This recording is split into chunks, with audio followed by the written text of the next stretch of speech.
Газрын гүнд аврах том бункерт нэгэн маш том төмөр тор байдаг. Энэ торон дотор 40 эмэгтэй хүн амьдардаг. Гэхдээ энэ эмэгтэйчүүд хэн байсан? Яагаад энэ тооронд амьдрах болсон? Хизээ энэ тооронд орж ирсэн? Ямар зорилгоор хэн тэднийг энэ тор руу оруулж ирсэн гэдэг энэ бүх зүйлийг огт мэдэхгүй. Өнөөдөр би та бүхэндээ биелэг гаралтай зохиолч Jacqueline Hartman-ы 1995 онд анх Франц хэл дээр бичигдүүлсэн 1999 онд англи хэл рүү орчуулагдсан I Who Have Never Known Man буюу эр хүн гэж огт мэдэхгүй би гэдэг нэртэй энэхүү номыг ярьж өгч байна. Түрүүн хэлсэнчлэн 40 эмэгтэй газар дорх бункерт аврах том торон дотор амьдардаг. За энэ торыг болохоор 3 эрэгтэй харуул 3-3-аараа буюу нийтдээ 6 харуул байгаа. Энэ 6 харуулууд 3-3-аараа ээлж солиод бункерийн дотор гэхдээ торны гадуур маш том юм урт ташуур бариад энэ 40 эмэгтэйг үргэлж харгалзаж байдаг. За энэ 40 эмэгтэй бол 40-үлээ яг яагаад энэ торонд орж ирсэн, хизээ орж ирсэн, юу болоод орж ирсэн гэдгээ огт мэдэхгүй. За тэгээ энэ 40 эмэгтэйн одоо дунд нь ямар нэгэн ижил төстэй шинж чанар байгаа юм уу гэхээр бас байхгүй. Зарим нь бүр ингээд 60 70 гарчихсан харваас хөгшин эмэгтэйчүүд, зарим нь 30 40-тэй эдгээр залуу насны эмэгтэйчүүд байгаад байгаа. Тэгэхээр яг юм нэг тодорхой шинж чанараар нь ч юм уу те энэ эмэгтэйчүүдийг одоо энд авчираад энэ бункерт байлгаад байна гэсэн зүйл бол байхгүй юм байна. Хамгийн онцлог нь хамгийн сонирхолтой нь энэ дунд бусдаасаа хамаагүй залуу буюу одоо хамгийн залуу эмэгтэй нь 28 30 орчим настай байхад 14 5 настай байсан нэг охин байгаа. Энэ охин бол манай номын өгүүлэгч буюу энэ охин ирээдүйд ямар нэгэн байдлаар хөгшөрчөөд өнгөрсөн цагаа, өнгөрсөн үеэ дурсаж бичиж байгаа нь энэ ном болсон байсан. За тэгээ охин болохоор юу гэж бичдэг вэ гэхээр би эхлээд яагаад өөрийнхөө түүхийг бичих ёстой юм? Миний туулж амьдрсан одоо энэ амьдрал маань бусад хүний амьдралаас тийм онцлог ялгаатай юм уу гэж боддог боловч дараа нь ингээд нас нь явахынхаа хэрээр миний түүх ч гэсэндээ бусад хүний түүхтэй адилхан үн цэнтэй юм байна. Тийм болохоор би энэ түүхийг ярих ёстой, хэлэх ёстой юм байна гэж бодоод энэхүү түүхийг бичиж байна гэж одоо ирээдүйд хэд ч юмтэй насалсан эмэгтэй буюу энэ бункерт байгаа охин маань энэ номыг ирээдүгээс өнгөрсөн рүүгээ ингээ харж дурсаж бичиж байгаа маягийн ийм ном ба. За ном болохоор охиныг нэг түрүү хэлсэн 13 14 орчим настай байхад яг үйл явдал нь эхэлж байгаа юм. Угаасаа 14 15 нас хүрээд ер нь өсвөр насндаа хүрээд бид нар ч гэсэндээ гэнэт ингээд ухаан ордог штэ тий юмыг наантай цаантай сэтгэж эхэлдэг. За тэгмүүд энэ охины маань хувьд ч гэсэндээ яг тийм үйл явдал болж байгаа. 14 15 нас хүрээд өсвөр насны охин болчихсон чинь бункерт энэ олон эмэгтэйтэй хамт хоригдчихсэн. Тэднээс өөрийгөө маш их ялгаатайгаар мэдэрдэг ийм одоо нөхцөл байдалд энэ охин маань ухаан орсноор гэх юм уу одоо энэ номын маань үйл явдлыг хэлж байгаа юм. За яагаад энэ эмэгтэйчүүдээс ялгаатай гэж өөрийгөө мэдрээд байна вэ гэхээр яг номын маань гарчигтай шууд холбогдож байгаа. Хизээч эр хүнийг мэдээгүй. Хизээч эр хүн гэдэгтээ одоо учирч тэрнтэй харилцаж ярилцаж тэр байтугай бүргээд ойроосч эрэгтэй хүнийг харж үзээгүй. Нөгөө талаасаа энэ бункерт байгаа бүх эмэгтэй хүн одоо энэ бункерт ямар нэгэн үл мэдэгдэх шалтгааны улмаас орж ирэхээс өмнө энд баригдаж хоригдохоосоо өмнө өөрсдийн гэсэн амьдралтай байсан зарим нь нөхөр хүүхэдтэй зарим нь одоо оюутан сурагч байдаг ч юм уу те 10 хэдэн жилийн өмнө учир нь үл мэдэгдэх одоо ч гэсэн эмэгтэйчүүдийн олж мэдэж чадаагүй байгаа нэг шалтгааны улмаас энэ бүх эмэгтэйчүүдийг бүгдэнг нь ямар нэгэн байдлаар цуглуулад энэ бункерт хорьсон байгаа юм аа. За тэгтэл тэр үед нь болохоор манай өгүүлэгч маань дөнгөж 2 3 настай юм жаахан хүүхэд байсан учраас яг энэ бункерт орж ирэхээс өмнөх амьдралаа огтхонч сандаггүй. Тийм амьдрал өөрт нь байсан юм уу? Аав ээж гэдэг хүн байсан юм болов? Хаанд амьдарч ирсэн юм бол магадгүй энэ бункерт байгаа эмэгтэйчүүдийн хэн нэг нь миний ээж юм болов гэж боддог. Нөгөө эмэгтэйчүүдийн хувьд ч гэсэндээ нэг их тийм илүү мэдээлэлтэй бол биш. Гэхдээ энэ охиныг манай өгүүлэгчийг бодоход тэд ядчил ингээд өнгөрсөн амьдралаа хагас угас сандаг. За би нэг тиймэрхүү газар амьдардаг байсан. Би нэг иймэрхүү ажил хийдэг байсан. Эсвэл би ингээд гэрийн эзэгтэй байсан. Би нөхөр хүүхэдтэй байсан. Би хүнд ингэж хайрлаж дурлж исэн гэдэг. Иймэрхүү зүйлүүдээ хаяа дурсаад ярьдаг. Гэхдээ хинэнч яагаад ямар шалтгааны улмаас ч юм уу те ингээд таамаглах ядчил ингэ бодох тийм сэжүүр нэг ч байхгүй. Яагаад энэ бүнгэрт хоригдох болсон юм бэ гэдэг дээрээ. За яг зарим эмэгтэйчүүд нь бол ярьдаг. Яг тэр үед ингээд айгүй гал дүрлцэжсэн. Зарим нь болохоор ингээд хүмүүс бүгдээрээ нэг тийшээгээ чиглээ гүйжсэн. Зарим нь болохоор амар чанга аюулын дохио хангинжсэн. Тэгээ нэг л мэдхэд энэ бункерт сэрсэн. Тэгээ бункерт яг сэрхийн өмнөх үйл явдлууд болон бункерт дөнгөж сэрснийхаа дараах үйл явдлуудыг эмэгтэйчүүдийн хинэнч нэг их тийм сайн сандаггүй. Санах хойно бүгдээрээ ингээд жоохон асуудалтай байгаад байгаа нь миний ойлгосноор бол энэ эмэгтэйчүүдийг энэ торонд орж ирэхэд нь ямар нэгэн байдлаар нөгөө одоо ийм ч юм уу бод сэргэлцсэн. Тэрнээсээ болоод нэг юм оюун ухаан нь ой санамж нь манандсан ч юм уу тийм зүйл болсон юм шиг байгаа юм. За тэгвэл энэ охины хувьд бол бүр угаасаа жаахан хүүхэд байсан болохоор яг ямар амьдралтай байснаа огт сандаггүй. Дээрээс нь ямар нэртэйг нь ч мэдэхгүй. Тэгээд энэ одоо бункерт байдаг 39 эмэгтэй тэр охины болохоор дандаа the child буюу хүүхдээ гэж ингэж дууддаг. Яг л нэрийг мэдэхгүй учраас. За тэгээд энэ охины хувьд бол яг өөрийнхөө талаар нэг шинэ зүйл олж мэдж байгаагаар гэх юм уу ном маань яг үндсэн үйл явдал руу орж байгаа юм. Тэр нь болохоор юу юм бэ гэхээр нөгөө 3 харуул орж ирээд энэ 40 эмэгтэйг харуулцдаг гэсэн шүү дээ. Тэр харуулуудын 5 нь гэсэн чинь харваас юм хөвшин настай эрэгтэй хүмүүс байдаг. Гэтэл нэг нь бол бусдаасаа одоо алхаа гიშгэн ч гэсэн илүү цоглог, царай зүс одоо арьсан ч гэсэндээ илүү залуулаг юм уу те харваас юм залуу эрэгтэй хүүхдээ байгаа байхгүй юу. Тэр залуу эрэгтэй хүүхдийг ингээд хараад тэрнтэй янз бүрийн юм нөхцөл байдалд орж ийн гэж дотроо төсөөлж бодоод өөртөө нэг тийм мэдрэмж төрүүлж чаддаг болсон. За тэр мэдрэмж болохоор өөрөө галтуулын дэлбэрэлт шиг мэдрэмж гэдэг ийм үгээр төлөөлүүлж байгаа юм. За тэгэхээр өгүүлэгч маань бол яг өөртөөгөө дөнгөж танилцж байгаа гэсэн үг. Гэхдээ өөртөөгөө бүрэн одоо гүйцэд танилцах ямар ч боломж байхгүй. Яагаад тэгэхээр энэ бункер дотор бүгдээрээ нэг нэгнийхээ өмнө иддэг, уудаг, хувцас сальдаг, бие засдаг, одоо тэр жаахан усаа ашиглаад усанд ордог гэдэг ч юм уу те. Тэгэхээр охины хувьд толгой дотроо ямар нэгэн зүйлийг төсөөлж бодоод тэгээд өөртөө нэг юм мэдрэмжийг төрүүлж чадчихна гэдэг нь бусад эмэгтэйчүүдээс ялгаатай бусад эмэгтэйчүүдээс нуух хамгийн анх удаага юм нуух зүйлтэй болж байгаа. Нууцтай болж байгаа гэсэн үг. Гэтэл охины хамгийн их мэдхийг хүсэж байгаа зүйл бол хайр дурлал гэж юу юм бэ? Бэлгийн харилцаа гэж юу юм бэ? Тэр яг ямар зүйл байд юм бэ гэдэг ч юм уу те. Яг л нэг юм өөрийгөө таньж мэдж байгаа хүүхдийн асуултууд байгаа байхгүй юу. За энэ бүх асуултуудад нь бүр эмэгтэйчүүд бүгдээрээ ингээл инээлдэл ханиалтал ёо чи нэг мэдэхгүй нэрээ энэ төр гэж жоох нөгөөтгөө явуулаа шоолдог ч юм уу те. За тэр нь болохоор бүр ингээд манай тэр охины дотор нь улам их уур уцаарыг нь хүргээд байна. Энэ бункерт болохоор эмэгтэйчүүд яаж амьдарч байна вэ гэдэг тэгэхээр ямар ч гэсэн нэг нэгэндээ огт хурж болохгүй юм байна л да. Хөрөнгүүд шууд ихэнх үедээ бол тэр нөгөө ташуураараа ингээд харуулууд чинь яг ондохыг хүссэн зүйлээ маш сайн ондог. Гэтэ нөгөө эмэгтэйчүүдийг нэг нэгэндээ хүрэх ч юм уу хоорондоо тэрвэрлдэг, зодтолтоход янз бүрийн байдлаар хүрэлцэхээр шууд ингээд ташууртаа зодчдөг байсан юм байна. Сүүлийн жилүүдэд гэх юм уу тэр ташуур нь яг зодхоо болоод яг хажууд нь чихнийхэн хажууд нь тас гэдэг дуугардаг. Тэрнээс нь бол гэтээ эмэгтэйчүүд маш их айдаг болсон. За нэг нэгэндээ хүрэлцэж болохгүй. Өдрийн нэг юм цагуудад өдөрт 2 удаа хоол хүнсний материал оруулж өгдөг. За төмөс луван, байцаа гэдэг ч юм уу те. Дээр нэмээд том төмпөн сав болон эргүй юм хутга оруулж ирдэг гинэ.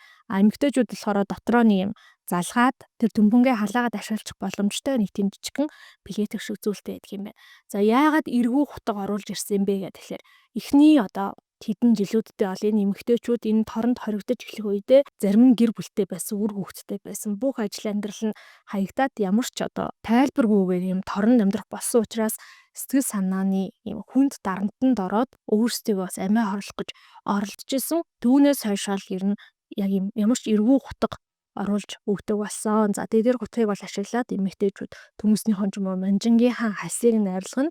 За хоол хийх нь бол ер нь тэр том цавандаа ус хийгээд тэр хоолыг одоо буцалгаж идэхээс өөр ямар ч арга зам байхгүй. Ерөөсө тиймэрхүү л төрлийн хоол хийдэг. За тэгээд яг тэр том өрөөнийхон голдоо 2 ширхэг 0-той мэдээж тэр 0-ыг бол халахсан ямар ч зүйл байхгүй. Тэгэхээр эмэгтэйчүүд тэр 0 дээрээ суугаад одоо бүхний нүдэн дээр бүх зүйлээ одоо тэр ариун цэргийн зүйлийг хийх ёстой. За тэр нэг угаалтуртай. Тэн дээр бол бүгдээрээ угааж цэвэрлдэг ч юм уу те. Анх бол эмэгтэйчүүд яг өөрсдийнхөө өмссөн хувцастайгаа тэр бункерт амьдарч исэн бол цагийн эрэхэнд тэр хувцсныхаа нөгөө даав нь илэгдэж муудаад за харуулуудын зүгээс бол даав зүү өгдөг, жоохон утас өгдөг. Гэтэл нөгөө утас нь одоо даавуугаараа ямар нэгэн хувцс хийхэд ямар ч хангалтгүй хүрэлцээгүй байдаг учраас эмэгтэйчүүд яасан бэ гэхээр бүгдээрээ үсээ ингээд давхарлаад сүлжээд утас шиг болгоод хувц ойж эхэлсэн. Даавуугаа ураад үсээрээ ойж тогтоосон одоо палаж хин цаашаа шууд ашиг зүйлс өмсөөд энэ бункертэй амьдардаг. За бункерт нь болохоор ямар ч сан хүний тоогоор л эдэрт матрас өсөн бүдэнгийн газраар нэг ингээд дэвсээд унтдаг. За түрүүн хэлсэн нэндээ хүрэх бол хориотой. Энэ хүмүүсийг бол нэг тийм жаргаахгүй сайхан амьдруулахгүй, хангалуун амьдруулахгүй гэхдээ амьтай голтой явуулаад л байх хэмжээний юм хангамжийг энэ хүмүүсийг барьцаалсан хин нэгэн хүн одоо ямар зорилгоор юм мэдхгүй тэр хүмүүс нь ийм байдлаар энэ эмэгтэйчүүдийг нэж амьд байлгад юм байна. Гол дүрийн охинд бол бусад эмэгтэйгээсээ нэг эмэгтэй арай илүү дотнжилж, нээлттэй хандаж, асуултанд нь хариулж гэж ярилцдаг. Тэр эмэгтэй бол Анthea гэдэг. Анthea өмнө нь их сургууль сурч исэн. Тэгээд сувилагчаар ажиллаж исэн учраас бусад эмэгтэйчүүдээсээ бодоход ч гэсэндээ илүү их юм мэдлэгтэй охины сонирхоод байгаа асуултанд хариулах илүү чадвартай байгаа. Тэгэхээр Анthea болохоор гол дүрийн охинд маань тоолохыг зааж өгч байгаа. Бас нэг юм харуулуудын дүрм нь болохоор одоо тэд нар жишээ нь бетонын хантай, бетонын таацтай, бетон дээр шороо тоос одоо цугларсан шалтай тийм бункерын өрөөнд амьдарч байгаа. Тэгмүүд шалан дээр ингээ янз бүрийн бичих гэхээр, үзүүлэх гэхээр эсвэл эмэгтэйчүүд хоорондоо одоо шивнэлдэг ч юм уу те. Ер нь л нэг юм илүү дутуу үйлдэл хийх юм бол нөгөө харуулууд чинь ташуураараа шахуурдаад эхэлдэг. За тийм болохоор яг тэр шоронд гэж ярьчих те. Тэр шоронд бол ингээд газар дээр бичээд бичиг үсэг заах боломжгүй. Тэнгүүд манай гол дүрийн охин маань бичиг үсэг сурахынсан гэдэг асар их хүсэлтэй. Гэхдээ тоо тоолохыг бол заагаад өгч байгаа юм. Дараа нь тоог нэмэх хасах үржүүл хуваах гэд. За тэгсэн манай гол дүрийн охин маань болохоор бусдаас нэг арай илүү бодож сэтгэх нь илүү. За энээсээ болоод ч гэсэн бусад эмэгтэйчүүд жоохон дургу эднэр ингээд дандаа л өнөөдөр ямар хоол хийх үү үсээ яаж цамнах уу гэх тиймэрхүү зүйл ярьдаг. Яагаад эднэр том сэдвийн талаар ярихгүй байгаа юм бэ? Яагаад бид нэр энэ тавигдах болсон юм? Яагаад энэ хүмүүсийн тавигдж байгаа юм? Бусад хүмүүс хаана байгаа юм? Биднэрт юу тохиолдсон юм? Цаашдаа юу тохиолдох юм? Энэ ямар нэгэн туршилт юм уу? Хэрвээ энэ туршилт бол энэний зорилго юу юм бэ гэх мэтчлэн иймэрхүү асуултуудаа хариулт авахыг хүсдэг. Гэхдээ нөгөө эмэгтэйчүүд нь энэ зүйлийг аль хэдийнэ бодгоо болоод энэ талаар ярихаа болцсон учраас нөгөө охин маань бол эднэр амар тэнэг юм өдөр тутмын ахуйн чанарын ямар хоол идэх үү, даавуу ирэхээр хиндээ одоо юм шууд ашиг палажа хийж өгөх үү гэд иймэрхүү зүйл яриад байдаг. Эдрийн ингээд тархитлагын ажиллагаа болцсон гэд нөгөө хэдийгээ бас жоохон дорд үзэх тийм маягтай байгаад байдаг. За тэгээд нөгөө Anthea гэд эмэгтэйтэйг ингээд ярьж ирсэн чинь Anthea болон өгүүлэгч хоёр маань нэг дүгнэлтэнд хүрдэг. Тэр нь юу юм бэ гэхээр энэ бункер дотор яг 24 цагийн дагуу тэр цагийн хуваараар эдгээр явахгүй байгаа юм байна. Яг үнэхээр энэ дэлхийн ертөнцийн байдаг өглөөний 8 цагт биднийг сэрээгээд оройны 10 цагт унтуулахгүй ах шүү байна. Гэрлээ унтраахгүй ах шүү байна гэд.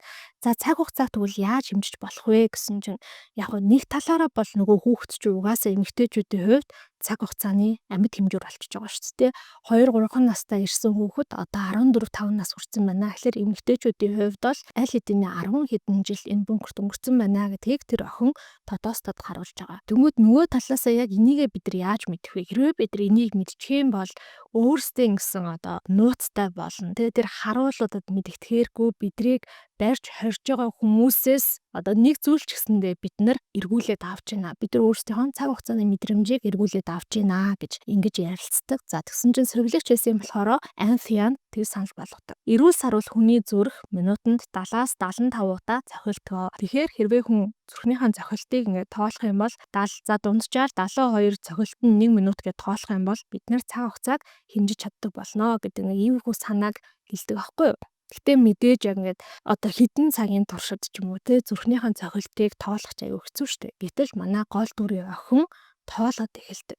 10,000 удаа, тэдэн мянган удаа хүртэл гэдэг юм ингээд тоолоод за тэгэнгүүтээ нөгөө Anthea-да хэлээд Anthea нэгэ толгой дотроо математик бодож байгаа хгүй яа тэгэхээр газар бичиж болохгүй учраас жишээ нь 3456 удаа зүрх цохилсон байлаа гэхэд энэ хэдэн минут вэ? Хэдэн цаг болох вэ гэдэг ингээд ойролцоогоор бодоод цагийн гаргаж ирээд за эндээсээ юу олж мэддэг вэ гэхлээр эдрийг нэрнгээсээ түрүүний хэлсэн шиг яг тогтмол давтамжтай биш харин бүр ямар ч давтамжгүй юм хизээч хамаагүй цагт сэрээгээд хідэн цаг хамаагүй унтуулад хооллоод ингээд байдаг юм байна гэдгийг олж мэдж байгаа. Зарим өдөр нь 4 цаг унтуулчаа сэрээгээд яг оройны одоо шинэ 10 цагийн үед ч юм уу тий өглөөний цай гэдэг хоолыг нь оруулж ирдэг ч юм уу. Тэнгүүт эмэгтэйчүүдэд бол энэ ингээ анх удаага гадаад ертөнцийн гэх юм уу тий яг энгийн бодит хүний амьдрал байдаг мэдээллийг олж авч байгаа асуудал учраас тодорхой хэмжээгээр тэр эмэгтэйчүүдийн сэтгэл санаа ч гэсэндээ шал өөр болоод эхэлнэ. Өгүүлэгч маань бол яг энэ эмэгтэйчүүд хизээш намайг тоож байгаагүй үргэлж гадуурхдаг байсан гэдэг ийм бодолтой байсан бол тэр нөгөө амфиа гэдэг соёлогч гişтэй ярилцаад нэг зүйлийг олж мэддэг. Тэр нь юу юм бэ гэхээр энэ торонд орж ирээд өгүүлэгч маань маш олон 7 хоногоор ерөөсөө ингээд өвдгөө тэрээд газар хэвтээд хинтээж яриаггүй, дуугараагүй, хөдлөөгүй. За тэмүүл тэндээс эмэгтэйчүүд бүгдээрээ маш их санаа зовсон, айсан, юу асан болоо гэж бодоход улмаар одоо хэдэн сарын дараа тэр хүүхэд жоохон нөхцөл байдалтай тасаад хөдлөөд тэднэлөө харж хэлсэн. Хин нэг нь очиод яг тэрвэрэд авах гэхээр харуулууд чинь зодож занчаад байсан учраас хинч тэр хүүхдэд хүрч чадаагүй. За тэгээ зарим нэг зүйлийн талаар ярихаар жоохон хүүхд учраас хуйлж унжаад байсан учраас ер нь бол эмэгтэйчүүд бүүнөрөө ярилцаад энэ хүүхдийн хажууд өнгөрсөн амьдралын талаар ярьж болохгүй байна. Тэгхийн бол энэ хүүхдийг ингээ бид нар шаналуулаад байгаа юм байна, шахалуулаад байгаа юм байна гэж хоорондоо ярилцаад ер нь бол нөгөө тийчгээ зөнгөөр нь ярих тийм шийдвэрлэл гаргасан юм байна л да. Тэгэнгүүт тэр нь бол мэдээж яг жаахан хүүхдийн хувьд зөнгөөрөө орхиж байгаа үдийг ойлгохгүй шууд режектлүүлж байгаа. Тэ одоо гологдож байгаа тийм мэдрэмж авсан. За тэгээд явандаа цаг хугацаа урсаж өнгөрөөд 2 жил орчим өнгөрөөд өгүүлэгч охин маань бол 16 17 настай болчихж байгаа. Тэнгүүд өгүүлэгч маань болохоор бэлгийн бойжилт нь ерөөсөө бүрэн явагдаагүй, хөхн ургаагүй, сарын тэмдэг нь ирээгүй юм байна. Бункерт байсан 39 эмэгтэй бол үргэлж сар болгон сарын тэмдэг нь ирдэг. Тэрийг ингээд бас арчлах гад тэнд бол яг ариун цэврийн орчин үеийн бидний хэрэгэл байхгүй тий хэрхэн зовж байгааг нь хараад нэг бодлын бас надад давуу талтай ч юм шиг гэж өгүүлэгч боддог. Гэхдээ нөгөө талаас ол тэр бункерт 39 эмэгтэй 30 эсвэл өмнө нь хайртай хүнтэй байсан, үнсэлцэж үтсэн, тэрэлцэж үтсэн, хайрлалцаж үтсэн, бэлгийн харилцаанд орж үтсэн. Манай өгүүлэгч бол тэд үзээгүй учраас тэдрээс бас юм ялгаатай мэдрээд байдаг өөрийгөө. Ер нь бол яаж утсан тэд ба би гэдэг ийм ялгаа заагийг өгүүлэгч өөртөө тавиад байдаг юм уу? Гэхдээ нөгөө талаасаа угаасаа л тийм бас зааг байгаа. Насны хувьд ч тэр амьдралын туршлагын хувьд ч тэр ядчил бусд нь нэрээ мэддэг бол өгүүлэгч маань нэрээ мэдгүй. За ингээд амьдарч байтал нэг өдөр өгүүлэгчийн амьдралдаа хизээч сонсч байгаагүй цоо шин нэг дуу сонсогдно. Тэр нь болохоор бүр маш чанга, чихт өдрүүлэм, чихний хингэрэг хаглам аюулын дохио. За тэр аюулын дохиог дуурахад яг нөгөө тэр эмэгтэйчүүдийн хоригддог торны нэг жижигхэн хэсгийг нь нээгээд хоол хүнсийг нь оруулж өгөх гэжсэн харуулууд шууд тэр бүх ажлаа хаяад бункерийн одоо ордог юм хаалга байдаг. Тэр хаалгаар нь гараад яваад өчтөг. Анх удаага энэ эмэгтэйчүүд ямар нэгэн харгалзагчгүйгээр энэ бункертээ үлдсэн байдаг. За тэгээд мэдээж бол эмэгтэйчүүд маань энэ харуулууд эргэж ирээд өөрсдөн тэр хоол хүнснийх нь юмыг нөгөөд харуул манаагаа үргэлжлүүлнэ гэдэг юм хүлээлттэй байгаад байгаа. Аюулын дохио хангансаар л байна. Нилийн хэдэн цаг хангансны дараа өгүүлэгч маань энэ харуулууд эргэж ирэхгүй юм шүү гэдэг энэ бодол төрөөд өгүүлэгч хамгийн зоригтой учраас магадгүй юу ч мэдэхгүй учраас харуулын одоо яг хоол хүнс оруулж өгөх гэжсэн тэр жижигхэн хэсэг дээр очисон чинь харуул яг юм торнд гаргасан юм жижигхэн нүх байгаа шүү дээ. Одоо тусдаа онгоодог жижигхэн хаалга гэх юм уу зөвхөн хоол хүнсийг л оруулж өгдөг. Тэр хаалганы гадна тал цоожинд нь нөгөө харуулч нь түлхүүрээ орхио явцсан байгааг харж байгаа юм. За тэнгуүтээ нөгөө охин бол өгүүлэгч бол хамаагүй илүү зоригтой учраас шууд нөгөө түлхүүрийг нь эргүүлсэн чинь нөгөө нэг торны хаалга нь онгоогдоод охин гарна. Гэхдээ нөгөө эмэгтэйчүүдийг эндээс гарья.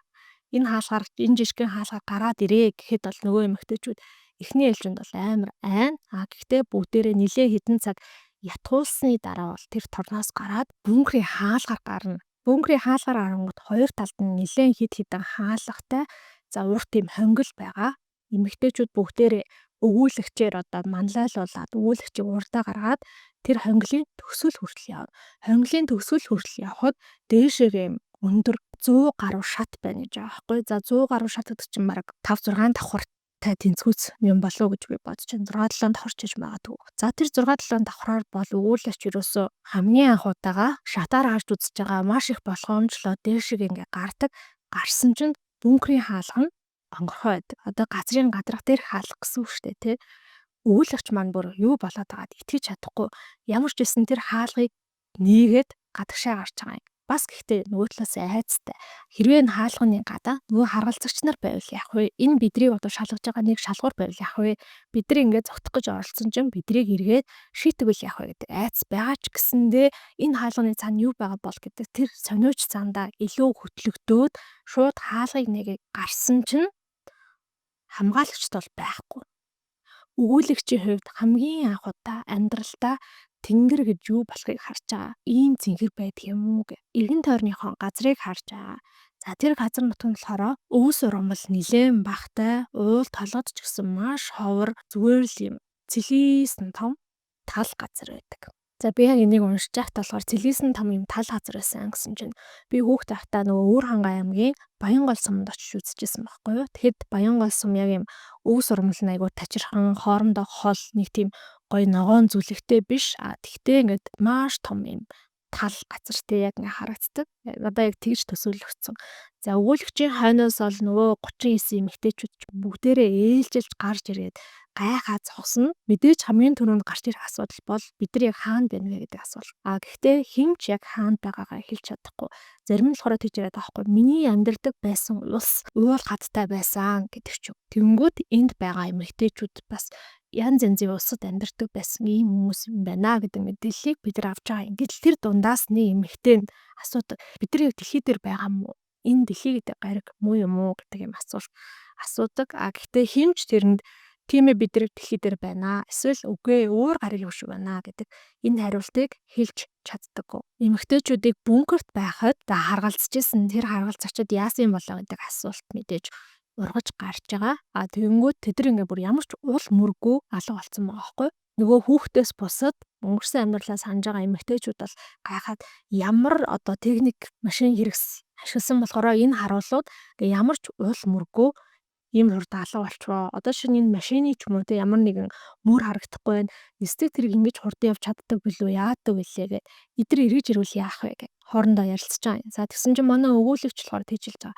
Тэд нар эргэж ирвэл ирнэлэз гэхдээ хизээш би тэр бункер рүү орохгүй. Тэр бункер рүү эргэж орсны оронд одоо өгсөн нь дээр гэж хэлсэн чинь бусад бүх эмэгтэйчүүд баг багаар за тийм ээ тийм. Тэр бункер рүү хинч намайг дахиад оруулж чадахгүй. Тэр бункер рүү орсонд орвол би эндээ үхнээ. Эндээ одоо тулалдж байгаа те тэмцэлдэж байгаад үхнээ гэдэг ийм ам тангараг гэх юм өргөж байгаа юм аа. За тэгтээ одоо энд ингээ хэдүүлээ бункер рүү эргэж орохгүй юм байна. Гадаа амьдрахаар боллоо. Яаж амьдрах вэ гэж байгаа байхгүй. Тэгэнгүүт нөгөө эмэгтэйчүүд чинь за ялангуяа манай өгүүлэгч яриад хэдүүлээ буцаа бункер рүү орж үзэх хэрэгтэй. Тэнд яг юу байна те ядчил одоо саяны тэр харуулуудын өгсөн хоол хүнсийн материалыг бид нар авч гарч ирээд хоол хийж идэх ёстой байна. Ярилцдаг. Тэгэнгүүт мэдээж сайн дураараа тэр бункер рүү орох эмэгтэй хүн байхгүй байхгүй бүгдээ хайгаад хэрвээ тийш ингээ орчих юм бол дахиад бидрийг тийм цоочилчих юм бол яах вэ гэдэг ийм айц бол байгаа. За тэгсэн чинь манай өгүүлэгч маань за би та нараас өөр юм чин би та нараас залуу юм чин би бункер рүү буцаад оръё гэд. За тэгээд бункер рүү буцаад орчоо. Өгүүлэгчийн хувьд ч гэсэндээ маш их айцтай байгаа. Буцаад орсон чинь нэрэ тэндээ түүжигдчихвэл яах вэ гэх. Ямар ч гэсэн юм бункерийн одоо өрөө хүртэл нэлийн урт томгил байсан. Нэлийн хитэ хаалга байсан гэд түрүү хэлсэн шүү дээ. Тэгэхээр өгүүлэгч маань бол тэр хитэ хаалгууд руу орж үзэж байгаа. За нэг хаалгаар ороод үзсэн чинь бүр ингээ лаазалсан хоол хүнсний бүтээгдэхүүнүүд болон одоо төмөс гэдэг ч юм уу юм удаан хугацаанд хадгалж болох бүтээгдэхүүнүүд амар их өрцөн. Дахиад өөр нэг хаалгаар руу орсон чинь өрөөнд тэр чигээрээ нөх хөлдөөгч байдаг тийм өрөө байдаг шүү дээ. Тэнд нь ингээ өхөр хойно гахаа гэд янз бүр амтны махыг хөлдөөчрсөн. За өөр нэг өрөө рүү орсон чинь шкафт нь болохоор харгалзагч нарын дүрм тувц гутал энэ төр байдаг аахгүй юу. За дахиад өөр нэг өрөө рүү орсон ч одоо юм камерын дэлгэцтэй ингээд камер багаж зэвсэг тиймэрхүү зүйлүүд байдаг ч юм уу. Гэхдээ нэг сонирхолтой зүйл нь болохоор тэр харгалзагч нар тэр бункерт унтдаг байсан гэдэг ямар нэг уулмөр байхгүй, ямар ч ор байхгүй. Тэгэнгүүт тэр харгалзагч нар чинь 3-3-аараа хэдхэн цаг болоод ингээд ээлж солигдож байгаа шүү дээ. Хаана очиж унтаж амардаг байсан юм болоо. Тэгэхээр эндээс ойрхон унтаж амрах боломжтой тийм газар байгаа гэсэн үг юм болов уу гэж бодно. За тэгээд өгөөлөгч манай л дотроос өөрийнхөө авч гарч чадах хэмжээгээр нэг жоохон хүнс аваад мэдээж тэр 100 шатаар тийшээ гарна гэдэг бол бас амаргүй шүү дээ, тий. Гараад гадаа байгаа эмэгтэйчүүдэд дотор яг юу байгааг хэлдэг. За тэгээ эмэгтэйчүүд хоорондоо ярилцаад жоохон юм залуухан зоригтой эмэгтэйчүүд нь өөрсдийнхөө сайн дураараа өгүүлэгчтэй хамт доошоо буугаад хоол хүнс нөгөө унтах матрас хүнжил энтрээ дээшээ гаргаж ирэх тэр ажилд орж байгаа юм аа. За ингээ нэлээд хэд дээшээ доошоо бууж гарсны эцэст эмэгтэйчүүд бол одоо унтах матрасуудаа тодорхой хэмжээний идж уухнуудаа гадаа гаргаж ирээд тавьсан гал түлээд хоолоо хийхээр бэлдэж эхэлнэ. За өгүүлэгчийг хамгийн сүүл доошоо буучаа гараад ирсэн чинь эмэгтэйчүүд яг нэг зүйлийг тойрцсон бүгдээрээ аюу баясцсан сууж байдаг байхгүй юу? Тэр нь юу юм бэ гэсэн чинь нүх ухаад тойруулаад мод зооцсон. Тэр модоо болохоор ингээд хүнжлөөрөө тойруулаад бүтээсэн. Өгүүлэгч маань очиод энэ юу юм бэ гэсэн чинь бүгдээрээ энэ бол 0 бид нэр өнгөрт орсноосоо хойш анх удаага яг хүн шиг бие засах боломжтой боллоо гэж хэлдэг. Тэмүүтэ чи яли ороод үзтээ гэд өөртөө бол амар баярлсан байгаа байхгүй юу. Тэгээд өгүүлэгчийг оруулаад урдуур нь ингээ хүнжлээ хаагаад дөрвөн талаас нь ингээ хаачиж байгаа юм. Тэгсэн чи өгүүлэгч тэр үед яг юуг анзаардаг вэ гэхээр би анх удаага ганцаараа байж үсэж байна. Ямар сонирм мэдрэмж вэ? Надад энэ мэдрэмж таалагдахгүй байна гэд. Өгүүлэгчийн хувьд бол угаасаа л тэр хүний бүх амьдралаараа мэддэг зүйл нь тэр эмэгтэйчүүдийн урд ямар ч жижиг зогц зүйлгүй бие засах байсан болохоор тэр эмэгтэйчүүдийн ингээ бусдаас нуугч чад бие засан тэр нь бас ямар гоё зүйл вэ гэдгийг ерөөсөө ойлгохгүй байгаа юм. За ингээ тэд нар бол ямар ч байсан хідэн өдрөө тэр бункерийн хангаатаа хоол хүнсээ идээ доороос хоол хүнсээ авч гарч ирээд нэлээд хэсэг хугацаанд амьдарч байгаа. За цаг агарын хувьд бол ер нь нэлээд mild гэж ярьдаг тийм. Огцом халуун биш, огцом бүйтэн биш. Зарим нэг өдрүүдэд нь бол бороо мороо ороод өгүүлэгчийн хувьд бол анх удаага бороо гэдэг зүйлийг үзэж байгаа гэх мэтчлэн амьдраа байж байгаа эмэгтэйчүүд хоорондоо ярилцсан. За тэр дунд болохоор хамгийн хөгшин нэг 70 гарсан эмэгтэй байдаг. Тэр эмэгтэйгийнхаа бүн дээр нь бол бүгдээрээ ордог. За юу гэж ярьдаг вэ гэхээр хэдүүлээ ерөөсөө хаа нэг зүгрөө алхая. Алхаад байхад биднэрт хизээ нэгэн цагт ямар нэгэн хот тосон суурин тааралцчил таараа. Тэгээ бид нар одоо зарим нэг асуултын хариултыг авах боломжтой байхаа гэж ярилцаад бүгдээрээ чадах чинээгээрээ хоол хүнсээ бацаагаад тэ яад гэвэл дараа нь дахиад хизээ хоол хүнстэй залах вэ гэдгээ мэдэхгүй байгаа штэ. Ингээд аян замд гардаг. Эмэгтэйчүүд бүгдээрээ харж байгаа. За энэ бол өмнө зүг юм байна. Энэ өмнө зүг рүү л хэдүүлээ яваад үзье. Яваад хахад ямар ч байсан хот суурин бол тааралтнаа гэд алхам өдөртөө нэг 10-аас 20 км орчим алхаад шөндөө буудлаад дахиад 10-аас 20 км алхаад шөндөө буудлаад гих мэтчлэн ингээд нэг 7 хоног орчим алхаж байгаа юм. За энэ үедээ бол мэдээж жижигхэн гол гойрхон дээр таарад өгүүлэгчийн маань хувьд бол бүх зүйл шинхэн сонихон анх удаага голд сэлж үзээл анх удаага одоо шаварт зууралтаж үзээл гэдэг ч юм уу тий. За ингээд 7 орчим хоног алхасны дараа болохоор яг тэдний өөрсдийнх нь гарч ирсэнтэй адилхан тийм бункерийн одоо гадна хэсэг гаднаас нь бол нэг юм дөрвөлжин жижиг амбар шиг зүйл байгаа шүү дээ. Тийм зүйл харагдаж байгаа юм. За тэгмүүд эмэгтэйчүүд хамгийн түрүүнд юу гэж бодсон бэ гэхээр бид нар ингээд яг чигээрээ яваагүй тойрж яваад өөрсдийнхөө хамгийн анх хөдөлсөн газараа ирсэн юм байна гэж бодоод очиод утсан чинь бункерийн хаалга нь нээлттэй байдаг. За юу ч гэсэн ороод үзьегээд хит хитэн эмэгтэйгээ оруулаад үзсэн чинь тэр нь болохоор яг өөрсдийнхөө бүх зүйлээрээ усны дусал шиг ижилхэн бункер байдаг. Яг тэр бункерийн нүрэнд ороод үзсэн чинь торон дотор 40 эмэгтэй үхчихсэн байдаг. Тэнгүүд манай эмэгтэйчүүд ойлгож байгаа юм л да. Энэ бункертэйсэн эмэгтэйчүүд бидний шиг азтай биш юм байна. Бидний яг энд амьд үлдэх болсон, зүгтэж чадах болсон шалтгаан бол яг тэр хоол хүнс өөх үед түлхүүрийг харгалзагч түлхүүрийн цоожинд зоосон байсан учраас амьд үлдэж чадсан. Энэ бункерийг болохоор унтжаахт нь ч юм уу те шал өөр үйл явдал болж яахт нь гаднаас нь цоочтой байхад нь тэр аюулын дохиод ууграад харгалзагч нар нь энэ эдийг цоочтой нь тэр чигээр нь хаяа явчихсан. Ямар ч идэж уух зүйлгүй болоод яг ус байгаа. Гэтэ ямар ч идэж уух зүйлгүй болсон учраас энэ эмэгтэйчүүд энд ингээд хүчсэн юм байна гэдгийг нь бол ойлгодог. Гэтэ тэр эмэгтэйчүүд тэр торноос гарах гэж бүр маш их хичээсэн байсан. харагдчихсан. Бүгдээрээ л ингээд болохгүй бол тэр торон завсраар нь биеэрээ гарчгаансан.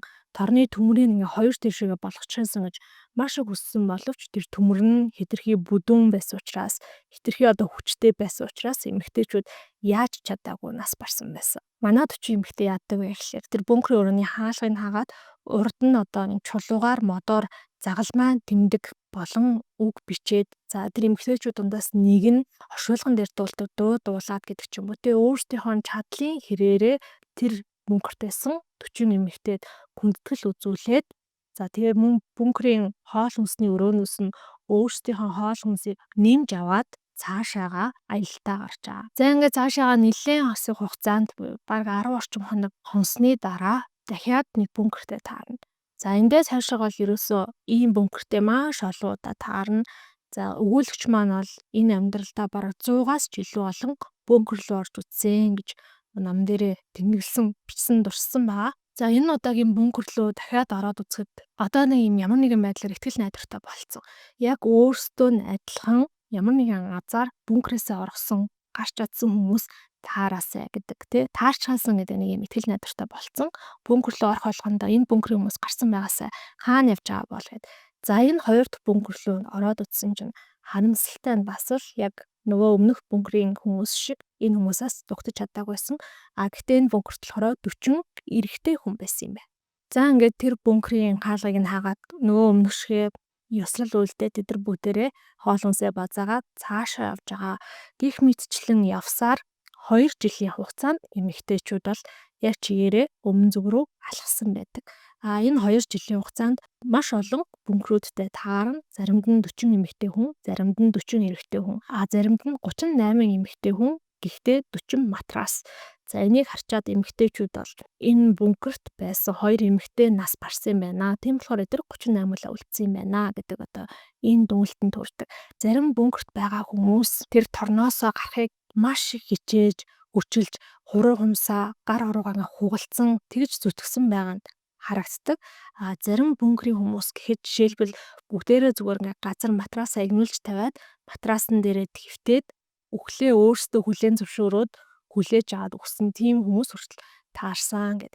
За нэг бункер нь болохоор бүр амар сэтгэл өвдмөр харгалзагч нь яг цогтхтаа түлхүүрээ ингээд унгаацсан. Гэхдээ тэр түлхүүр нь тэр бункерт байсан хэний ч одоо хүрч чадхааргүй хол хэмжээтэй. Гэхдээ бүгднгийнх нь харж чадхаар тийм хэмжээтэй байсан. Тэгээд хичнээн их төрлөө зүтгэж тэмцсэн бол гэж өгүүлэгч манаас дурдсан байгаа. За ингээд 2 жил орчим алхсны дараа бол нэг ч хот суурин газартаа таараагүй эмэгтэйчүүд ихтгэл найдвараа алдж эхэлж байгаа.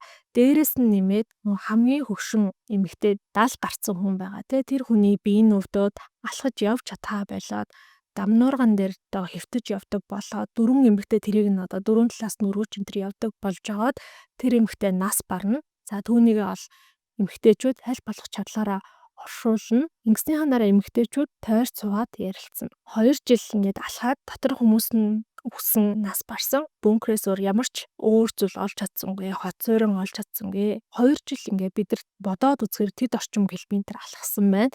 Энэ хугацаанд ямар нэгэн хот суурин газар хэрвээ бид нар дэлхий дээр байгаа л бол ямар нэгэн хот суурин газар таарах нь тодорхой байсан. Тэгэхээр таарахгүй байгаа учраас бид нар одоо нэг бол дэлхий дээр байгаа, дэлхий дээр үлдсэн сүүлчийн хүмүүс юм байна. Эсвэл бид нар тэс өөр гариг дээр зөвхөн бид нар л байгаа юм байна. Энэ бункерийн хүмүүс л байгаа юм байна.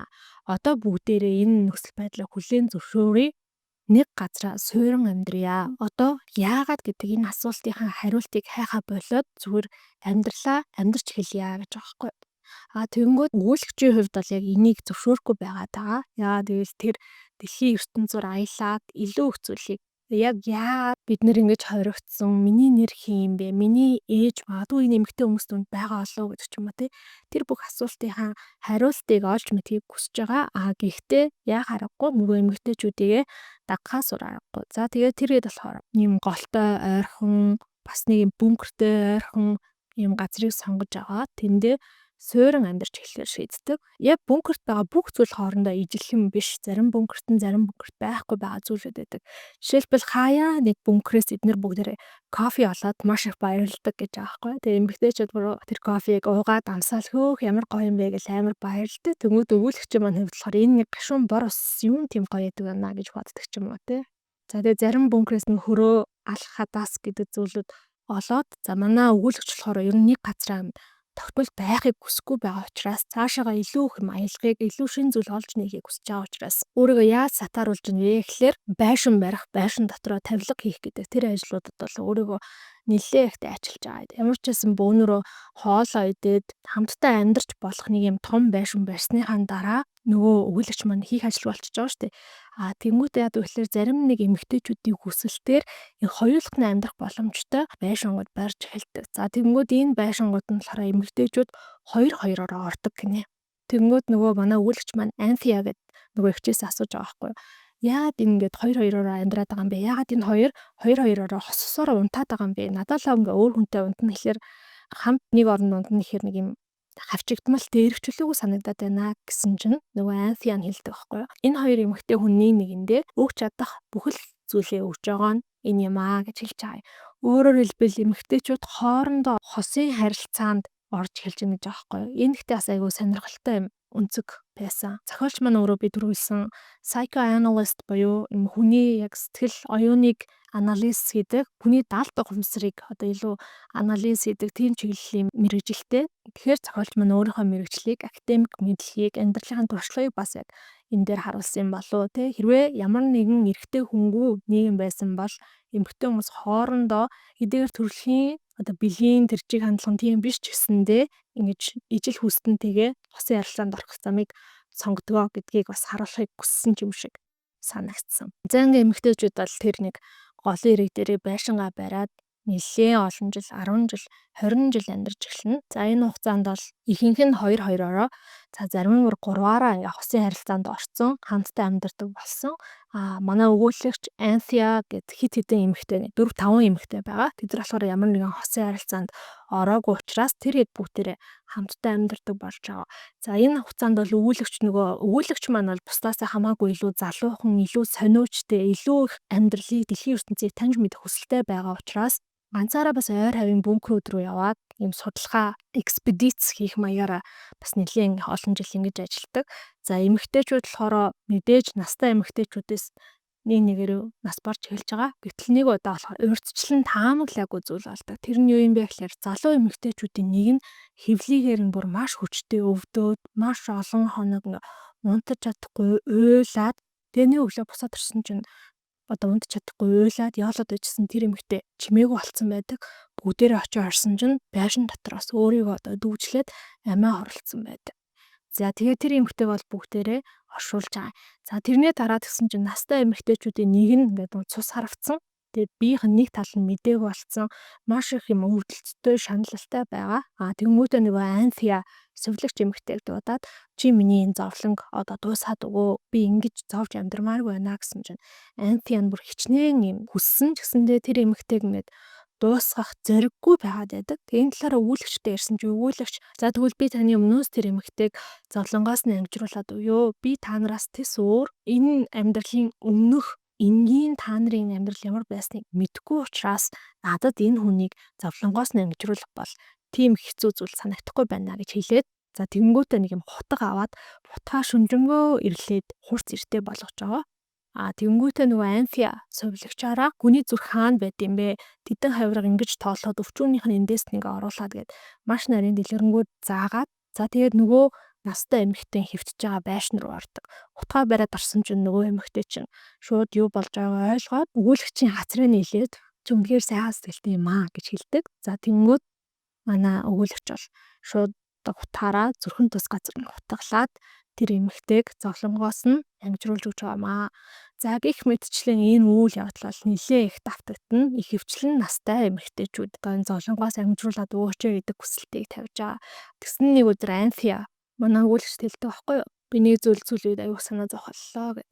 Юу юм бэ гэсэн чинь өгүүлэгч бол энэ эмэгтэйчүүдээс хамгийн залуугаас нь л 15 6 те 20 орчим насаар залуу хизээ нэгэн цагт бид нар бүгдээрээ байхгүй болно. Өвхөн тэр үед чи ганцаараа амьд үлдэнэ. Гэхэд өгүүлэгчд юу санагддаг вэ гэхээр тэгвэл би эргчлөөтэй болоод одоо энэ дэлхийг энэ амьдралыг өстө бүснээрээ хаашаа чамаагүй яваад олж мэдэх боломжтой болох юм байна гэдэг ийм бодол төрөөд за сүүлдээ бүр сүүлийн 2 3 хүн ингээд амьд үлдсэн чинь Энэ бодол нь бүр илүү нөгөө тэр чинь бараг догтлуулаад байгаа юм. За ингээд он жил өнгөрсөөр байгаад яг өгүүлэгч маань өсвөр насндаа очоод ухаан орж ирснээс хойш бараг 25 орчим жил өнгөрсөн. За энэ хугацаанд бол өгүүлэгч маань зүрхнийхээ цохилтыг тоолсон хэвээрээ л байгаа. Зүрхнийхээ цохилтыг тоолоод цагийг одоо тодорхойлсон хэвээрээ л байгаа. Өгүүлэгч болохоор өөрийгөө би одоо бол нэг 40 орчим настай болсон байхаа гэж хэлдэг. За энэ 40 орчим настай болсон байхад нь бол нөгөө эмэгтэйчүүдээс хамгийн сүүлийнх нь нас бараад өгүүлэгч ингээд ганцаараа үлдчихэж байгаа. Цор ганцаараа үлдчихэж байгаа. Гэхдээ одоо би хүссэн тэгшээхээ хүссэн аяллаа хийгээд хүссэн зүйлээ олж мэдэх боломжтой боллоо гэж бодоод тэгээ ганцаараа аялалд гарч байгаа. За ингээд алхаад байна. Дахиад 2 жил гаруй алхана. Дахиад олон бункерүүдтэй таарна. Энэ бункерүүдийн нэгэнд тэгсэн чинь яг 40 эрэгтэйтэй бункер байдаг. За энэ бункерийн одоо орчин нөхцөл тэр агаарчлалт юмнаас нь болоод бункерт байсан хүмүүс нас барчаад арга яс болдоггүй. Оронд нь мууми болт юм байна л та. Тэгсэн чинь яг нэг бункер дотор байсан эрэгтэйчүүд дундаас нэг эрэгтэй хүн маш гоё ингээд цэг суугаад нэр төртөөгөр үхсэн байна гэж байгаа байхгүй. Тэгээ тэр нь бүр нөгөө манай өгүүлэгчийн масэл зүрхийг татаад би яг ингэж өгөх юм бол ингэж өгөх ёстой юм байна. Ингэж нэр төртөөгөр өгөх ёстой юм байна. Тэрнээс биш хаа нэг тийшээ зүгтаад ч юм уу те амар desperate. Тэгээ яагаас ч буцахгүй болцсон тэгж өгөхийг би хүсэхгүй байна гэж шийдэн. За ингээ 2 жил орчим яваад өгүүлэгч маань болохоор юуг олж мэдж байгаа юм бэ гэхээр за ямар ч зүйл бункерүүдийг болохоор ингээ 5-5-аар нь багцлаад байрлуулсан юм байна. Буюу 5 бункер хоорондоо илүү ойрхон 4 болонд нэг бункер голд нь нэг бункер гэдэг ингээ багслаа байрлуулсан юм байна гэж ойлгоно. Тэмүүтээ хэрвээ би ингээ чигээрэл яг яваадах юм бол маш олон бункерүүдийг алгасч магадгүй учраас ингээ жоохон тойрог маягаар явах юм бол аюул олон бункертэй таарнаа гэд ингээ бодоод явдаг. За ингээл алхаалгаа тэр газар нутгийн байдал ч юм уу те зүлэг ногоо хомс тал нутаг өөрчлөгдөд байгаа зүйл нэг байхгүй. Өгүүлэгч маань бол нэг орой унтчаад өглөө босч ирээ. За өнөөдөр би аль зүг рүү явахгүй гэ хараад байжсэн чинь бас дахиад өмнө нь энэ амьдралтаа огт харж байгаагүй нэг шин зүйлийг олж хардаг. Тэр нь болохоор зам. Гэхдээ одоо ингээд өгүүлэгч маань бол хөгшөрсөн хойноо энэ түүхээ бичиж байхдаа тэр харсан зүйл нь зам байсан юм байна гэдгийг мэддэг болсон. Тухайн үедээ бол би зам гэж огт харж байгаагүй учраас хоёр юм шугамшиг зүйл харагдсан. Тэгээ тэр нь болохоор бусад хэсгээрээ тачирхан өвстөө байхад зөвхөн тэр хоёр шугам байгаа хэсэг нь бол яг юм шороогоороо байсан гэж ярьж байгаа байхгүй. Тэгэхээр шороон замтай таарсан байгаа. За тэгээ тэр шороон зам бол бүр байдаг чадлаараа гүн. За тэгээ тэр шороон зам болохоор огт тийм тэв тэгшин тал биш нэг юм жоохон одоо угартай довны цаана гэд далд орсон байна гэж байгаа байхгүй. Тэнгүүд өгүүлэгч маань тэр довны цаана яг юу байгаалаа гэдгийг мэдхийг амар хүсээд гэхдээ өөрийгөө бас жоохон дараад би хамаагүй ингэж тоглож болохгүй гэд. Тэгээ нөгөө зам руу гүйччихэд тэр довн дээр нь гараад доошоо харсан чинь автобус байсан. За тэнгүүд тэр автобус дээр гүүгээд очисон чинь автобус дотор нөгөө харгалзагч нарын хувцастай 22 хүн, жолоочтой нийтдээ 23 хүн нас барчихсан байсан. Зүгээр л автобусны замын голд зогссон. Тэгээ тэр хүмүүс ямар нэгэн зүйл болж байгаа ч юм уу айсан, шинэ хортхий орж ирээд бүгднийг ингээд хордуулж асан бол ийм биеийнхээ хөдөлгөөнөөр ч юм ингээд тэрийг илэрхийлсэн байгаа шүү дээ. Тэг ингээд цонхруугаа майждаг ч юм уу. Тийм байхгүй. Зүгээр л бүгдээрээ ингээд суудалтаа суудсан. Маш тайван байдалтай. Тэгээ бүгдээрээ яг нэг зэрэг гэх юм уу нас барсан ойлгомжтой байсан. За тэгээ нас барсан харгалзагч болох нь бол нэг юм жижигхэн цүнх байсан гэж байгаа. Тэр цүнхийг нээгээд утсан чинь одоо шилтэй тийм зүйл. За нэг ном гарч ирсэн. Солих хувц гарч ирсэн юм байна л да. Татвар өмд зэрэг. За тэр номыг утсан чинь болохоор цэцэрлэгжүүлэх гарын авлага гэдэг нэртэй ийм ном байсан. 23 хүн 23-нд нь яг ижлэх ном байсан. Ер нь цүгэн дотор нь байсан бүх зүйл яг адилхан байсан. Өгүүлэгч маань мэдээж маш их хайхан. Энэ хүмүүс яг яагаад нас барсан болоо гэд. За тэгэнгүүтээ өгүүлэгч маань тэр хүмүүсийн арга ясыг автобуснасаа буулгаад бүгднийг ингээд тойруулаад, оршуулад гих мэтчлэн нэлээд хэдэн өдөр тэнд ингээд байжгаад хамгийн сүүлийн өдрөө явхаасаа өмнө тэр нэгнийх нь одоо шилтэй тэр шингэн зүйлийг нь задлаад уух гэж оролцсон. За тэгээ тэргээ задлах гэж бас бөөн юм болсон. Нөгөө эмэгтэйчүүдийн ярьснаар бол энэ нөгөө дарс гэдэг зүйл юм байхаа гэж өгүүлэгч маань хэлээд тэгээ тэрийг ингээ арай гэж ангойлгоо уусан ч аюу гашуун зүйлээсэн таалагддаг учраас уугаагүй. Харин нөгөө цэцэрлэгжүүлэлтийн гарын авлага гэдэг номноос нь нэгийг аваад за тэгээд нөгөө замыг чинь дагаад алхаж гэлсэн баг. Энэ зам хааны газар хүрэх ёстой шүү дээ тий. Ингээд нэлээд олон хоног алхасны дараа нэг мэдсэн чинь замаа алдсан байсан. Буюу замаасаа гараа явцсан байсан. Тэр зам бол маш олон жилийн өмнөх зам учраас зарим хэсэг дээр нь өвс ногоо нургаад зам нь бүдэгхэн харагдахгүй болсон байсан. За тэнгууд нь буцаад нөгөө замынхаа гайгүй тод харагдчихсэн хэсэг рүү н очиод дахиад явах гэхээр дахиад зам ингээд олдохгүй алдагдаад байсан. Ингээд нэлээд хэд хоног тэрүүнгээр замаа хайж иргэлснийхаа дараа өгүүлэгч маань энэ зам угаасаа энд хүрээ дуусч байгаа юм гэдгийг ойлгож байгаа. За ингээд нэгэнтээ зам энд байхгүй энэ төрөө дууссан. Зам ямар нэгэн хот суурин газар ч юм уу те арай өөр газар руу хүрээгүй гэдгийг мэдэнгүүтээ үүлэгч маань цаашаагаас жинхнээсээ хандсан зүг рүү явж байгаа. За нэлээд хэсэг яваад бункертэй ч гэсэн таарахгүй нэлээд удаан явсны дараа яг тэр зүйлийг бол хажуугаар нь харахгүй өнгөрч исэн. Гэхдээ тэр нь юу байсан бэ гэхээр юм жижигхэн чулуунуудыг тусдаас арай өөр яг хүний гараар бүтээсэн юм шиг овоолоод тавьсан байсан. За тэнгууд тэр овоосон чулуунууд ингээд зайлуулсан чинь газрын доошоо орсон төмөр хаалга байсан. Тэр төмөр хаалгыг нээгээд төмөр шатнууд байгаа. Төмөр шатнуудаар нь доошоо буусан чинь энэ удаад өмнө таарсан бусад бункерээс тис өөр нэгэн бункер түүнийг одоо тосч авсан гинэ. Өмнө нь амьдарч исэн бункерч тэр бусад бүх таарсан бункерч тэр яг хүнийг хорих зорилготой хүнийг хамгийн доод хэмжээгээр нэг тийм амьд л үлдээх хэмжээний хангамжтай байсан бол энэ бункер шал хөвөр байсан. Хивстэй, буудантай, кофений ширээтэй, сандалтай, галтгооны өрөөтэй, ариун цэврийн өрөөтэй, ариун цэврийн өрөө нь ваантай, ваанаас нь халан хүт ус гоочдаг номын тавиртай гэх мэтчлэн.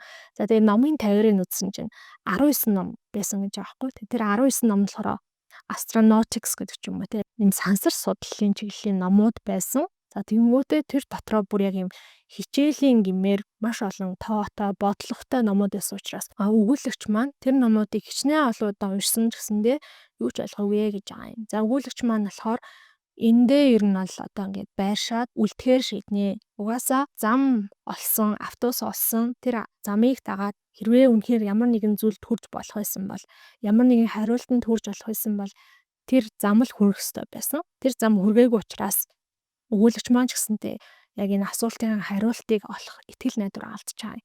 За ингээд өгүүлэгч энэ бункерт амьдарч эхэлнэ. Энэ бункерт цаас харандаа байсан. Тэрийг ашиглаад энэ түүхээ бичиж байгаа.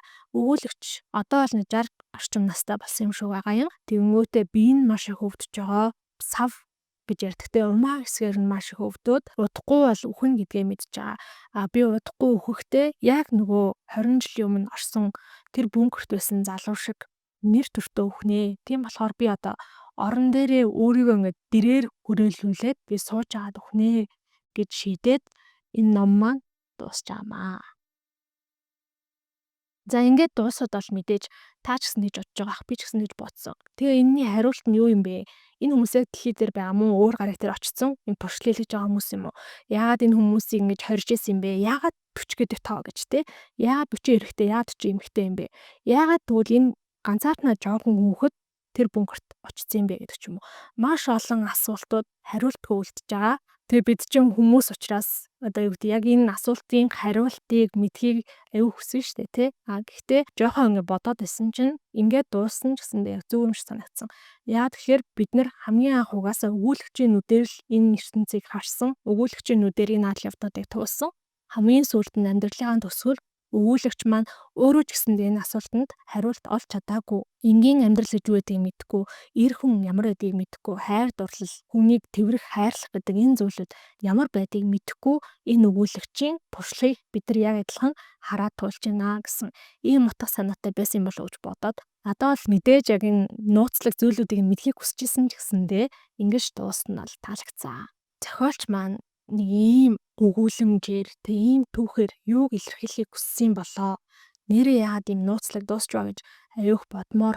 Тэгээд ер нь бол явж хүн гэж яг юу юм бэ? Хүн гэдэг нь яг юугаар тодорхойлогдож байгаа юм бэ гэдэгт хариулт хайсан ном юм болов уу гэж ер нь бол бодсон. Одоо жишээлбэл эмэгтэйчүүд дөнгөж бункерээс цугтаж гарангуутаа хинт ч харагдахгүйгээр бие засах боломжтой тийм 0 барьчаад бид нар эргээд хүн шиг бие засах боллоо гэж хэлдэг штэ тий. Тэнгүүд одоо хүн гэдэг чинь тэр юм уу? Эсвэл одоо манай өгүүлэгчийн бусад эмэгтэйчүүдээс ялгаатай байдал нь болохоор өнгөрсөн амьдралын дурсамж байхгүй. Тэгэхээр өнгөрсөн амьдралын дурсамж нь хүнийг хүн болгодог юм уу? Иймэрхүү асуултуудад хариулт ирсэн дотроосоо бас бид нар өөрсдөө асуух хэрэгтэй юм шиг. Тиймэрхүү ном юм шиг санагдсан. Нөгөө талаасаа болохоор яг юм бидний буюу хүн төрлөختний оршихуйг, амьдралыг томруулдаг шилээр харуулж байгаа юм шиг те. Бид нар ч гэсэндээ гинэт л ингээд ухаан орсон чинь дэлхийн ертөнцид төрсөн байсан. Яагаад төрсөн мэдэхгүй, ямар зорилготой мэдэхгүй, хин нэгэн одоо бүтээгч бурхан гэдэг ч юм уу, эсвэл орчлон ертөнц гэдэг ч юм уу бидний бүтээсэн юм уу, төрүүлсэн юм уу? Бид нар ямар нэгэн зорилготой төрсөн юм уу? Гэх мэтчлэн асуултууд биднэрт бүгдэнд нь төрж исэн баг. Энэ асуултуудыг илүү юм сонирхолтой түүх болгоод бидрээс асууж байгаа юм шиг. Гэхдээ бид нар өөрсдөөсөө хичнээн олон удаа асуусан ч гэсэндээ жишээ нь амьдралын яг утга учир бид нар цаанаас нь ямар нэг утга учиртай төрд юм уу эсвэл бид нар яг өөрсдөө утга учир бий болох юм уу гэдэг ч юм. Энэ асуултын хариултыг бид нар энэ нь үнэн шүү гэдэг тийм жинхнээсээ тийм бодиттой хариултыг олж чадахгүй, хизээж олж чадахгүй. Тэрнтэй яг адилхан энэ эмэгтэйчүүдийг яагаад ингэж хорж байсан юм бэ гэдэг асуултанд эмэгтэйчүүд маань ч гэсэндээ хизээж яг жинхэнэ үнэн бодит хариултыг авч чадахгүй. Өөрөө өөрсдийнхоороо ийм баха, тийм баха гэсэн дүгнэлтийг хийж чадна. Тэрийг яг бидний ингээд амьдралтай жишүүлж ингэж харуулсан юм шиг санагдсан. Тэгээ яг түрүүн хэлсэн зохиолч маань бол яг psychoanalyst буюу хүний даалт ухамсарыг судалдаг, хүний оюун ухааныг судалдаг юм сэтгэл заслын нэг төрлийн одоо чиглэлээр мэрэгсэн хүн байт юм байлээ. 1929 он төрөөд 2012 онд 82 настайдаа өөд болсон. За Бэлэг улсад төрсэн еврей гаралтай эмэгтэй хүн байсан. Дэлхийн 2 дугаар дайны үеэр бол нацистуудаас зүгтаад Мороккод Касабланкад очиод ингээ амьдарч байсан баялаг түүхтэй хүн байт юм байлээ. Нэлээ хэдэн зохиол бүтээл туйрагж үлдсэнээс бол яг энэ I Who Have Never Known Man гэдэг энэ ном нь бол англи хэлний орчуулагдаад маш олон хувь борлуулагдаад ер нь хүмүүсийн анхаарлыг татсан, хайрыг татсан ийм ном болсон. За тэгээ энэ номын хувьд бол аюу минималист ном байгаа. Тэгээ дистопия гээд одоо Hunger Games ертөнц ч юм уу 1984 оны ертөнц ч юм уу тэгээ дэлхий дээр ямар нэгэн зүйл болоод тэрний дараа амьдарч байгаа нийгэм тэр хүмүүс нь шудраг бус байдалд дарлуулж гэж амьдарч байгаа тийм ертөнцийг үзүүлдэг номын жанрууд гэдэг. Яг тэрнтэй ижил төрлийн одоо ижил жанрын ном байгаа. Гэхдээ Hunger Games шиг эсвэл 1984 шиг дүрм, журам, дүр эсвэл одоо тэр ертөнцийг номын ертөнцийг илүү дэлгэрүүлсэн зүйл байхгүй, маш минимал. Гэтэ тэрнгүүрээ дамжуулаад маш том асуултуудыг асууж чадсан ийм ном. Номын төгсгөлд өгүүлэгч маань бичээд үлдээж байгаа. Би ч гэсэндээ хайрлсан юм байна. Гэхдээ би хайрлсан гэдгээ дэндүү оройтч ойлгосон. Би бол яг тэр Анфия гэдэг цовлогч хичээг бол хайрлсан гэдгийг ингэ бичсэн байгаа байхгүй юу. Өөрөөр хэлбэл тэр эмэгтэйчүүдийн хар хандлагаас тэр эмэгтэйчүүдийн ярьсан зүйлээс өгүүлэгч маань хайр гэдэг бол одоо эрэгтэй эмэгтэй хоёр хүний дунд байдаг зүйлээ эсвэл ээж хүүхэд хоёрын хооронд байдаг зүйлээ гэж ойлгосон. Гэхдээ хайр гэдэг зүйл бол найз нөхдийн хооронд байдаг зүйл. Нөхөрлөл дээр гарч иж болох зүйл. Эсвэл хүн эд зүйлээ хайрлна. Ямар нэгэн амьтныг хайрлна. Тэжээдэг амьтныг хайрлна гэдэг ч юм уу. Тиймэрхүү зүйлийг өгүүлэгч маань тухайн үедээ өөрийнхөө тэр жижигхэн амьдралын орчноос олж ойлгож чадаагүй байсан учраас одоо ингээ бүр олон жилийн дараа бодоход би хэнийг ч хайрлаж чадаагүй гэдэг бодолтой байсан бол би хайрлаж чадаагүй учраас тэр эмэгтэйчүүдээс ялгаатай гэж ингэж боддог байсан бол Антия гэдэг тэр цовлогч эмэгтэйд би хайртай байсан юм байна гэдгийг ойлгосноороо би ч гэсэндээ тэдэнтэй адилхан хүн юм байна гэдэг энэ дүгнэлтэнд хүрч байгаа юм аа. Тэгэхээр магадгүй хүн байна гэдэг нь хин нэгнийг хайрлах юм болов уу? Хин нэгнийг хайрлаж байгаа учраас бид нар хүн байдаг юм болов гэдэг асуултаас гарч ирж байгаа. За тэгээ та бүхэнд энэ ном таалагдсан уу? Юун таалагдсан бэ? Энэ номыг уншмаар санагдсан уу гэдэг талаар бодлоо сэтгэл хэсэгт үлдээгээрэй. Хэрвээ бичлэг маань таалагдсан бол та бүхэн subscribe дараарай. Мөн намайг Instagram дээр дагаарай. Хэрвээ бичлэг үнэхээр их таалагдсан бол та намайг энэ хэсэгт бичсэн байгаа дансаар Аяг кофений мөнгө явуулаад нэр Аяг кофегоор тайлж болно шүү. Баярлалаа.